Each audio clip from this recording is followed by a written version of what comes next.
Thousands have marched through the streets of Tel Aviv in Israel, demanding the resignation of the country's prime minister over mounting corruption allegations. The protesters were carrying placards and shouting slogans denouncing the government. RT's Murad Gazdiev picks up this story.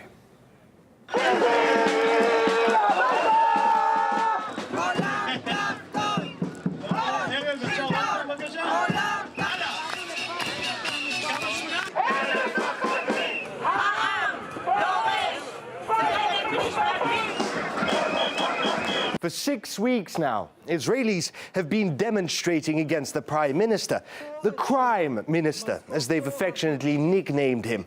Not just in Tel Aviv, the capital, but now growing all over Israel. Corruption always been here for the last 2 years. Everybody's talking about him. It's coming up all the time to the media. There is a feeling that the government is corrupt and puts its interests before those of citizens. Netanyahu's government is corrupted 10 out of 10. They're tired of it. I don't think he's going to get elected again. It's enough. There are 2 publicly known cases against Netanyahu. In the first, his wife and he are alleged to have accepted illicit gifts, tobacco and alcohol, from a Hollywood billionaire. Luxurious champagne for the lady and fine cigars for the gentleman. Case number 2. Netanyahu reportedly struck a deal with a major newspaper where, in return for more favorable coverage, he would weaken a rival newspaper using his office and powers as prime minister. Serious allegations. Stuff like this has put people in jail. You think Bibi's scared? If there will be recommendations by police to indict, so what?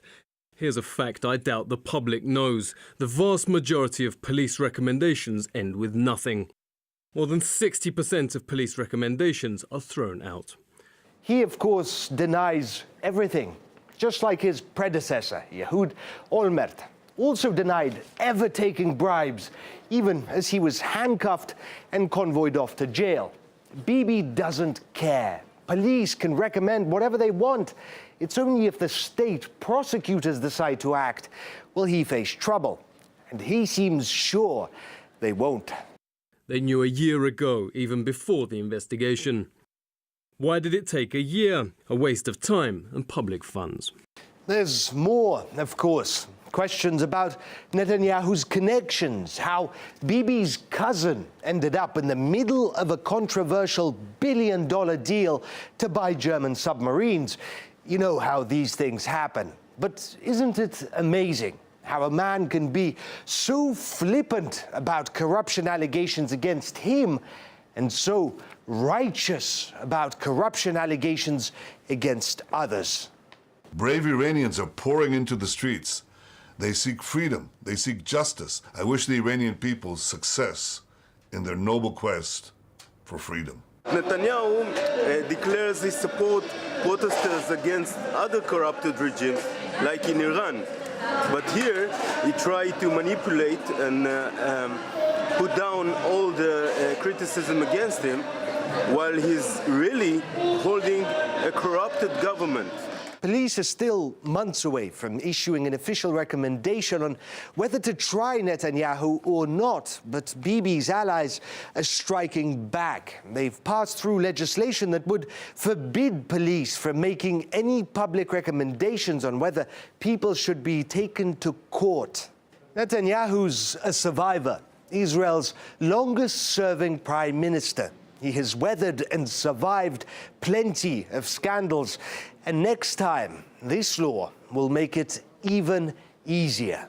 Under the Israeli law, the Prime Minister does not have to resign even if he is indicted and even when he is standing trial. Only after he has been convicted in a certain district court in Jerusalem and after his appeal has been denied by the High Court, which could take 2 years or so. But this is only the legal point. From the public and political points of view, there will be a lot of pressure on him to resign or at least step aside for a while once he is indicted.